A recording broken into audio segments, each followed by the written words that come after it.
Most of the time the question is there heroin? Yes. How much heroin? Well, there's approximately between 14 to 24%. Yarelix Estrada has perhaps one of the most nuanced views of New York's overdose epidemic. Sitting in this tiny corner office of Harlem's OnPoint, one of the city's 2 overdose prevention centers, known as an OPC, she spends her days testing the substances running throughout New York City's drug supply. So we need about half a grain of rice to put on the machine. And what's on there now? Is that heroin? Yeah, this is dope. Dope. It's a cocktail of things. I've learned a ton about the supply, how the supply changes, what leads to overdose, why overdoses happen.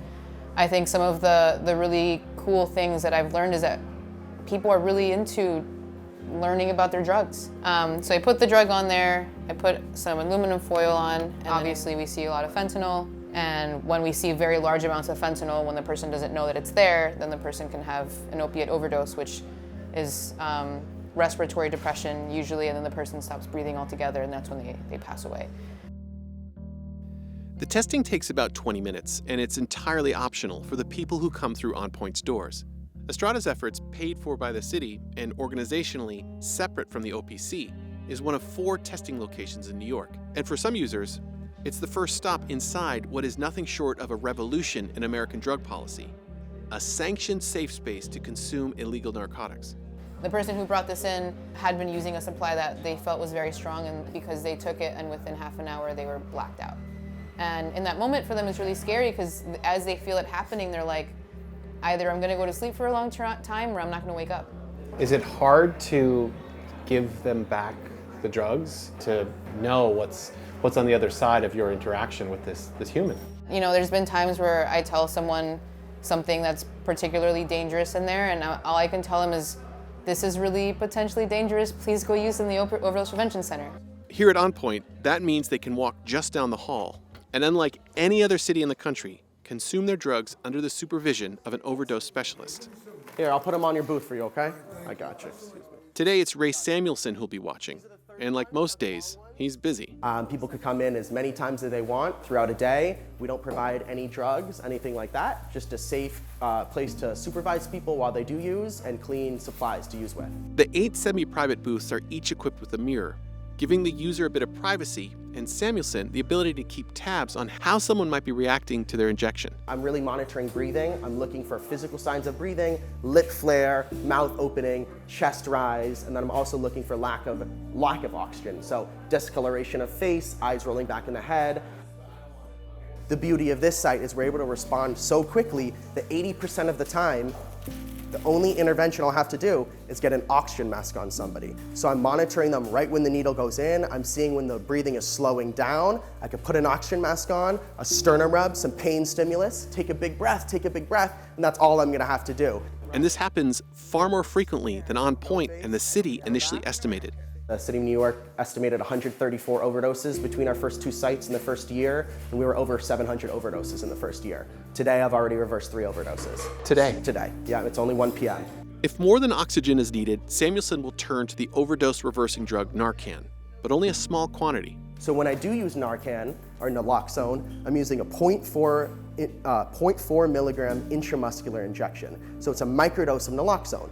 0.4 milligrams, 4 milligrams, a tenth of the dose. Really small amounts, slowly bringing people out of overdose, not bringing somebody into withdrawal. When you're in withdrawal, you're gonna feel sick, wanna use again, and then in 2 hours, when this Narcan wears off, you could go back into overdose. So when I do use Narcan in here, I'm really confident when somebody leaves this room to the medical center or to the holistic center or just out into the street, I'm really confident they're not going back into overdose. So your day, is this the first shot of the day? Yeah. Yeah. And so will you come back later, or are you done for the day? Don't know. No, I'm done for the day. Yeah, I don't abuse it. 46-year-old Jedediah has been using heroin since his mid-30s. He started coming to OnPoint last September. Do you feel safer as a user because of the OPC? Yes, I do. I know that they're gonna give it their best shot if anything does happen. You know, they're gonna go all out. You know.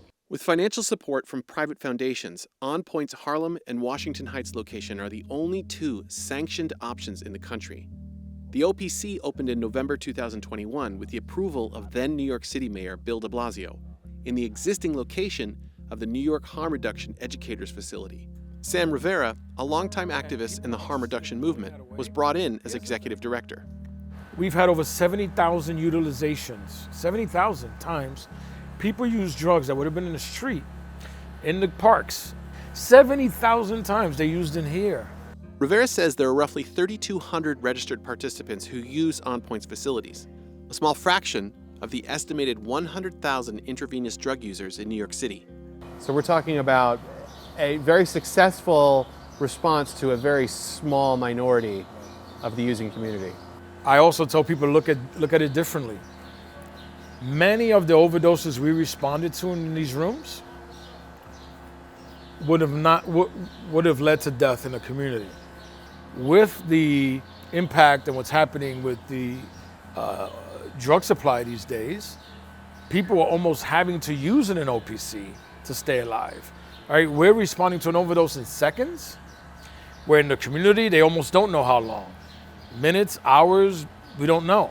What about the criticism that this is an example of facilities that are addressing marginalized communities or challenged communities that's been placed in a black and brown neighborhood? They've been just dumping these types of facilities in black and brown areas because they get less political support. And I'm not blaming the patients because that's a mental illness. I totally understand and I get it. But it's still something that the community shouldn't have to experience on a daily basis. Yeah, a couple of things. We've been in this neighborhood 22 years. So that's the other thing. People say, you brought this here. We've been here 22 years. And quite frankly, we are where the issue is. Of the 3,200 participants, registered participants in the program, most of them are folks we've been working with for years. We've had 0 deaths. All those numbers I gave you, 0 deaths. What we know is drug users never have to die again, ever, of an overdose. They just don't. We're proving it.